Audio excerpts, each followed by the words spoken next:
네, 오늘은 창세기 2장 읽을게요. 제가 먼저 읽어볼게요.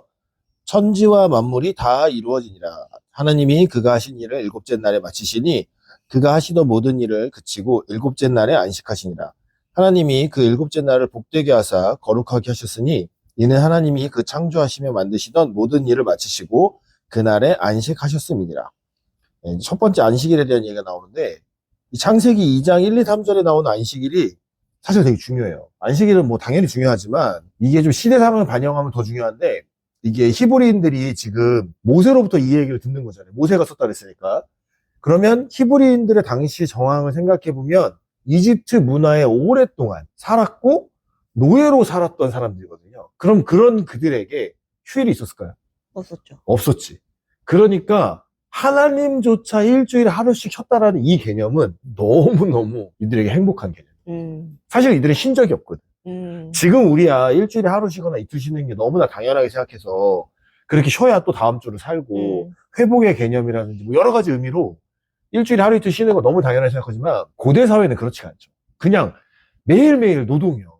거기다 노예라는 개념도 당시의 노예는 어떤 사람으로서 보는 게 아니라 물건으로서 봤단 말이에요. 그러니까 노예가 일하다가 힘들어해. 그럼 쉬게 해주는 게 아니라 버려.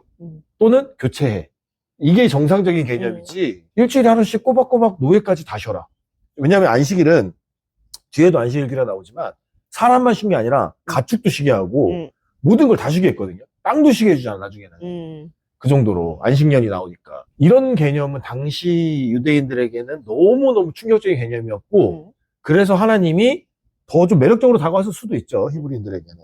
그래서 3절에 안식일을 얘기하시고요. 4절로 넘어가면 에덴 동산에 나오는데 이거는 이제 6일차에 천지창조의 완성되는 모습을 조금 더 디테일하게 보여줬다. 조금 더 자세하게 설명했다라고 보면 좋을 것 같아요. 이것이 천지가 창조될 때의 하늘과 땅의 내력이니 여호와 하나님이 땅과 하늘을 만드시던 날에 여호와 하나님이 땅에 비를 내리지 아니하셨고 땅을 갈 사람도 없었으므로 들에는 초목이 아직 없었고 밭에는 채소가 나지 아니하였으며 안개만 땅에 올라와 온 지면을 적셨더라. 이게 뒤에 이제 나오겠지만 아담이 태어나기 전 상태잖아요.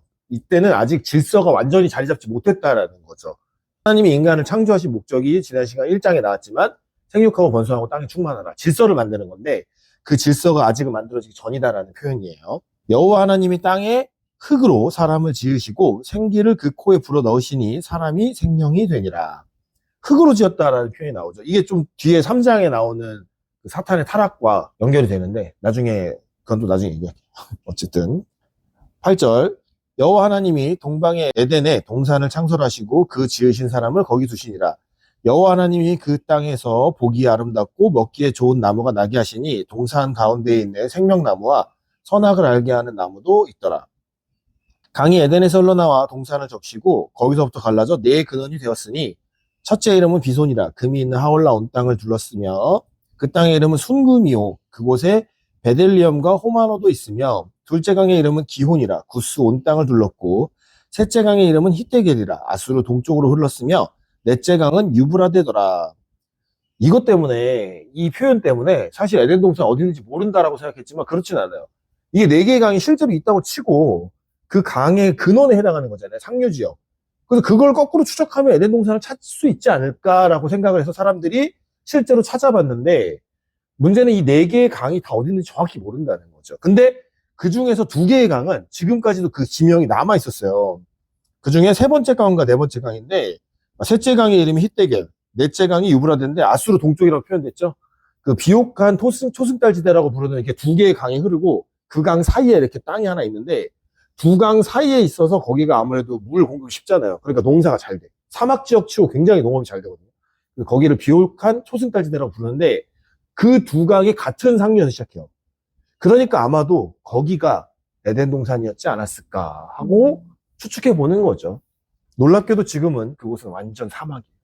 네. 근데 그냥 뒤에 나오지만 뭐 불타는 검이 지키고 있었다 이렇게 표현하잖아요. 그러면 사막이 오히려 좀 말이 되지 않나. 이런 생각도 한번 해보는 거지 그냥. 알 수는 없죠. 15절 여호와 하나님이 그 사람을 이끌어 에덴 동산에 두어 그것을 경작하며 지키게 하시고 여호와 하나님이 그 사람에게 명하여 이르시되 동산 각종 나무의 열매는 내가 임의로 먹되 선악을 알게 하는 나무의 열매는 먹지 말라. 내가 먹는 날에는 반드시 죽으리라 하시니라. 선악과가 등장을 했네요. 18절 여호와 하나님이 이르시되 사람이 혼자 사는 것이 좋지 아니하니 내가 그를 위하여 돕는 배필을 지으리라 하시니라. 여호와 하나님이 흙으로 각종 들 짐승과 공중의 각종 새를 지으시고 아담이 무엇이라 부르나 보시려고 그것들을 그에게 이끌어 가시니 아담이 각 생물을 부르는 것이 곧 그 이름이 되었더라. 아담이 모든 가축과 공중의 새와 들의 모든 짐승에게 이름을 주니라. 아담이 돕는 배필이 없으므로. 이게 아담이 지금 보면 뭔 일을 하는데 하나님이 아담에게 동물들의 이름을 지어주라고 하잖아요. 근데 여기서 보면은 동물들이 아담에게로 왔죠. 그래서 아담이 이름을 붙여줘요. 뭐라고 붙였는지 모르겠지만 어쨌든 붙여줘요. 이 과정에서 아담은 자연스럽게 동물들의 쌍을 아마 보지 않았을까. 동물들도 암수가 있으니까 동물들도 암수가 있고 다 짝이 있고 자기들만의 세상이 있고 이런 것들을 봤을 것 같아. 그러니까 자연스럽게 나는 왜 짝이 없지? 나는 왜 혼자 있지? 동물들은 다 자기만의 세상들을 이루고 사는데 나는 왜 그런 게 없지? 라는 생각을 먼저 했을 거라고 그냥 생각해봐요. 즉 하나님이 인간에게 무언가를 주시기 전에는 그 필요를 먼저 느끼게 하시는 거죠.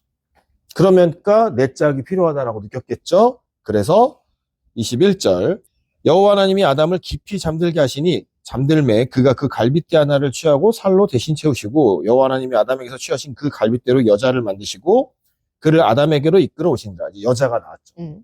아담이 그래서 이 여자를 보고 기뻤을 것 같아. 그냥 어느 날 갑자기 뿅 하고 나왔으면 이게 뭐요? 했을지도 모르는데 이 동물들의 이름 짓는 과정에서 이 짝의 필요성, 사회의 필요성, 나랑 똑같은 존재가 있었으면 좋겠다라는 외로움이라고 표현해줬고 뭐가 좋을지 모르는데 그런 필요를 느끼고 난 후에야 하와를 봤을 때 감동이 있었던 거지. 그래서 아담이 이르되 내 뼈 중에 뼈요 살 중에 살이라 이것을 남자에게서 취하였은즉 여자라 부르시라 하니라.